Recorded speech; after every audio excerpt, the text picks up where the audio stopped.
Mimi naitwa Wilfred Mwakarosi. Katika kampeni hii leo namwakilisha mkurugenzi mkuu wa Mamlaka ya Udhibiti wa Huduma za Nishati na Maji, yani EWURA. Katika kuelekea wiki ya maji, EWURA tuliona ni vizuri kuchukua hatua za kuhifadhi vyanzo vya maji pamoja na kama sehemu ya jitihada za kupambana na mabadiliko ya tabia nchi ambayo naamini wote mnafahamu.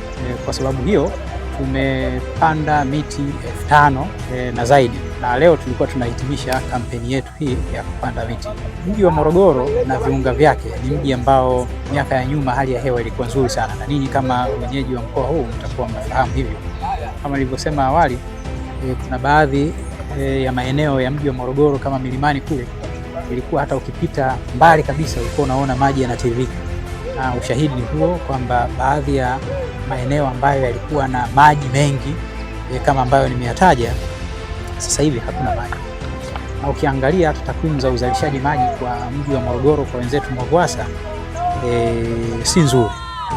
Kwa hiyo kama sehemu ya uhifadhi wa vyanzo vya maji, EWURA ikaamua kuchukua hatua za kupanda miti hiyo zaidi ya 5,000. Kwa hiyo sisi kama wahifadhi tukiungana na wenzetu wa EWURA na wenzetu wa bonde la Wami Ruvu tunaendelea kufanya hili, lakini kusisitiza pia wananchi waweze kupanda miti kwenye maeneo yao, hasa na pia wale ambao wanakaa juu kule ambako kuna vyanzo vya maji. Hii itasaidia sana kuhifadhi hizi kingo za maji ambazo zamani kulikuwa kumejaa misitu, lakini kwa sababu ya shughuli za kibinadamu ambazo zimefanyika karibu kabisa na hizi kingo zimeshaharibiwa, na hii sasa inapelekea wakati mwingine mpaka mtu ataacha njia yake na kuhamia sehemu nyingine, kitu ambacho ni hatari kubwa kwa wananchi ambao wanaishi karibu na huu mto. Kwa hiyo kama bodi ya maji bonde la Wami Ruvu tunaomba wadau mbalimbali, tunaamini kwamba usimamizi wa rasilimali za maji unatakiwa kutekelezwa na wadau mbalimbali.